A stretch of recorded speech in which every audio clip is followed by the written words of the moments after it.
Bonjour à tous, voici le deuxième partie du vidéo. C'est la suite de la déchiffrage des ordonnances. On a vu que le premier partie, donc comment on va faire les principes généraux de la déchiffrage des ordonnances.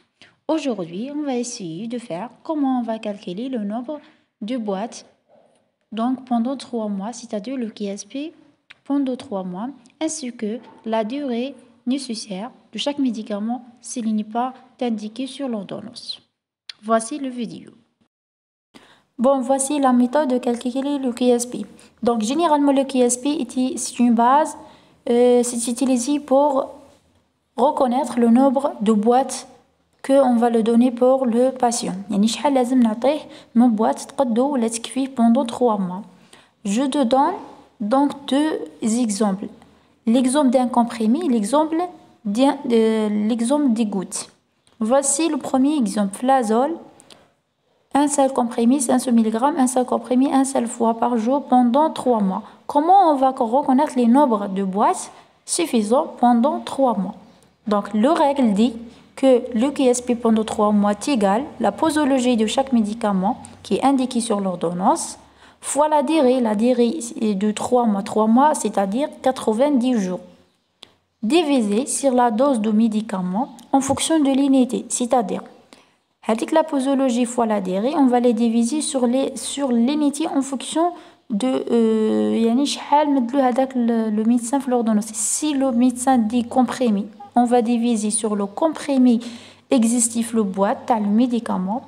S'il y a des millilitres, si les millilitres, on divise sur le millilitre. S'il y a des, par exemple, milligrammes, on va diviser sur le milligramme, etc. On va prendre cet exemple. Flazolle. Un seul comprimé, un seul fois par jour, pendant 3 mois. Donc, un seul comprimé fois 80 sur 20. Hadi 20, on va prendre 20 chez 500 mg. Nous avons 20 mg parce qu'on a des comprimés. Les comprimés divisés sur le comprimé et les millilitres divisés sur les millilitres. On va respecter l'unité. 80 divisé sur 20 comprimés, l'existé fluflazole, on a le résultat total 4,5 à peu près 5 boîtes. يعني هذا لو باسيو شحال غنمدلو 5 boîtes اللي غتكفيه pendant 3 mois. هذا le premier exemple. Le deuxième exemple, c'est toujours le même méthode, mais ici on a des gouttes 20 ml. Donc on a 20 gouttes d'isoptile un seul fois par jour, par exemple le soir, pendant 3 mois. شحال لازم نعطيه من boîte ou bien de flacon d'isoptile تكفيه pendant 3 mois. On va prendre la même méthode. Donc la posologie 20 gouttes fois 80 jours liés 3 mois divisé le nombre de gouttes parce qu'on a des gouttes. On va diviser sur le nombre de gouttes. Mais نشوفوا le flacon تاع l'isoptile ما نسيبوش le nombre de gouttes مكتوب. يعني حنا كيفاش غنجيبوا هذاك le nombre de gouttes total le médicament. Lorsqu'on va prendre le médicament d'isoptile, on a 20 millilitres, c'est-à-dire exister sous forme millilitres, c'est pas sous forme goutte. Donc, on va prendre le règle ici, 1 millilitre فيها 20 gouttes, alors 20 millilitres تاع isoptile شحال فيها من gouttes. On va prendre le règle 20 fois 20 divisé par 1 millilitre. Donc le total, 400 gouttes. Ces 400 gouttes totales existaient le flacon d'isoptile. On va revenir à notre règle le QSP. Donc 20 fois 80 des jours divisé sur le nombre de gouttes. On a calculé le nombre de gouttes. Vous voulez 400 gouttes. On va diviser sur 400. Le résultat total, 4,5 à peu près 5 flacons d'isoptile suffisants pendant 3 mois. Donc, هذه pour les gouttes. Si le patient ou bien le médecin كتب لك هنا ماشي دي gouttes كتب لك مليلتر هنايا غتجيكم سهلة باسكو في ليزوبتي ديجا عندنا دي مليلتر مكتوبة 20 مليلتر. دونك تدوي هذيك la posologie بالمليلتر ديفيزوها sur le millilitre. يعني on va respecter les unités. Donc généralement هذه la méthode on va le prendre généralement pour calculer le QSP. Et je vais vous démontrer comment on va calculer la durée du médicament s'il n'est pas connu.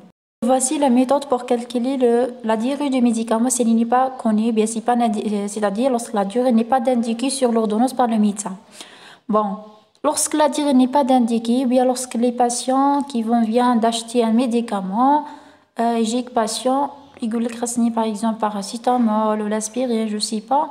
Donc, pour qu'on va puiser d'entrer le médicament au logiciel de Cartifa, il faut calculer la durée de chaque médicament. Le règle dit la durée c'est égal la dose de chaque médicament divisé sur la posologie d'indiquer soit l'ordonnance, soit le patient va vous dire je le prends 2 ou 3 fois par jour. D'accord. Par exemple, on va prendre l'exemple de paracétamol. Paracétamol de 1000 mg, la dose de 1000 mg. Ce sont 10 comprimés. On a un seul comprimé. Donc, j'ai fait du surat. Donc, un seul comprimé 2 fois par jour. On a essayé de le corriger. Un seul comprimé 2 fois par jour.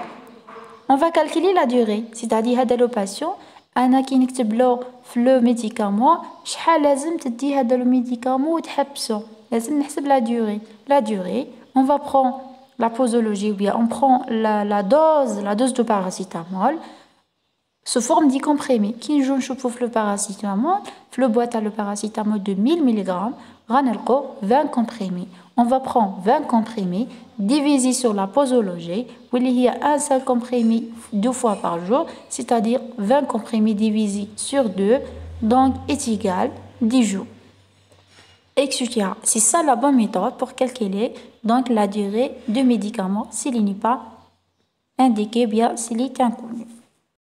Eh ben, on a fini notre vidéo d'aujourd'hui. Il ne reste que la troisième partie. On va essayer de faire la déchiffrage ensemble des quelques ordonnances. On va prendre quelques ordonnances. On va essayer de pratiquer tout ce qu'on a vu d'aujourd'hui et d'hier concernant la déchiffrage des ordonnances. Pour plus des informations, n'hésitez pas de partager,